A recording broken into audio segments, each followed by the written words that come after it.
Hey guys, welcome back to our urban homestead. My name is Chelsea, and if you're new here, welcome.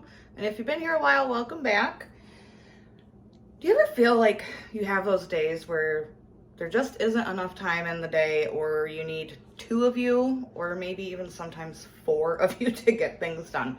That is how I feel today. I just feel like I'm burning the candle at both ends, and what are you gonna do? Got stuff to get done, right? So I am going to be pressure canning some sweet corn, and then the video you'll see after this will be how I make syrup from my corn cobs. Delicious, tastes just like maple syrup. It is very good. I'm gonna show you how I get my kernels off the cob. I just use my bundt pan. I don't blanch my corn or anything first. I'm gonna try it with a smaller knife, but I might have to use my bigger one. I cut my finger wide open, like took a big old chunk out of my finger when I was peeling potatoes the other day to can all those up. So I'm a little nervous for the service, you guys. And then you just cut as far down as you can.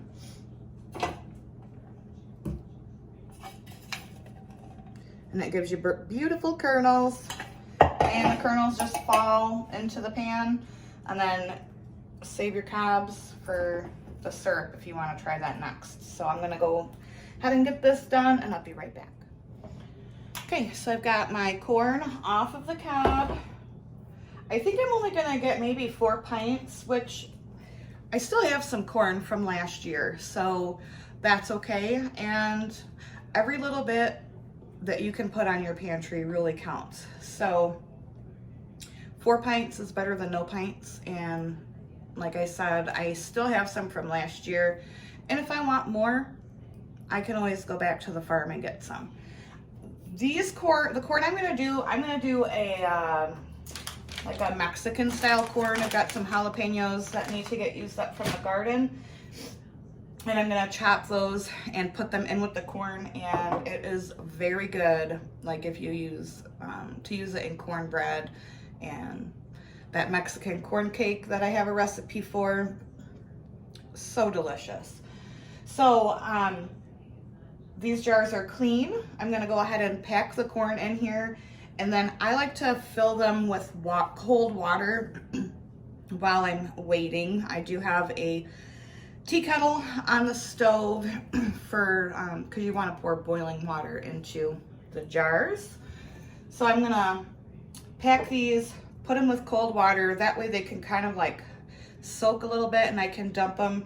I find that this step really helps to get nice, beautiful, clean looking, liquid in your jars. Sometimes if you don't do this step, it looks really cloudy and doesn't look as pretty sitting on your shelf. It's purely a preference for me and just a aesthetic purpose.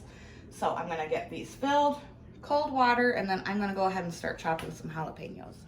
I thought I would show you what it looks like with cold water. See how that water is just kind of like milky and cloudy? That's from all of the delicious sugars that are in there. So I let these sit, and then I will dump the water out, give them a good rinse again, and then I will put my jalapenos in and my boiling water. I did get 5 pints, so that equates to about 2 ears of corn per pint, because I had 10 ears. We're having 2 with dinner tonight. So 2 pints, or 2 ears per pint. Okay, so our jars are loosely packed. You don't want to tight pack the corn down. They're up to 1 inch headspace with the jalapenos. I'm gonna go ahead and pour our hot water just to 1 inch.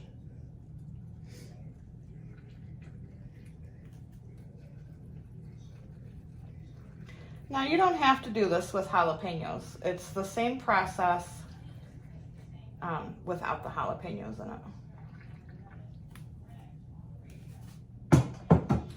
I can't find my debubbler, so I'm just gonna take my spatula, go around and make sure I get the bubbles out.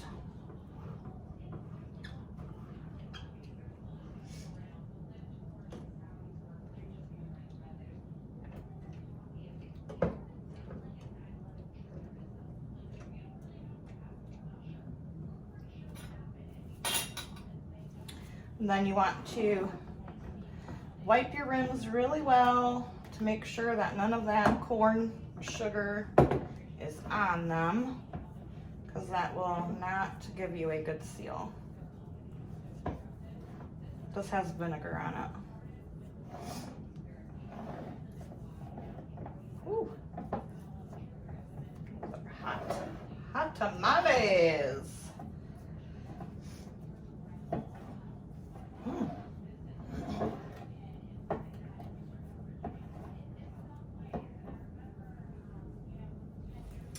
All right, put our lids on, our rings fingertip tight, and then these are gonna process 55 minutes for pints or 85 minutes if you're doing quarts. And that's that. I'll bring you back when they come out of the canner. Okay, here they are, fresh out of the canner. The jars are a bit cloudy because I did not put vinegar in the canner. But they smell amazing. I hope you enjoyed this video. If you did, please give it a like and drop me a comment below. As I mentioned earlier, you can do this without jalapenos, and this is the, proper way to pressure can or preserve your corn. And until next time, guys, I appreciate all of you so much, and abundance and blessings to you. Bye-bye.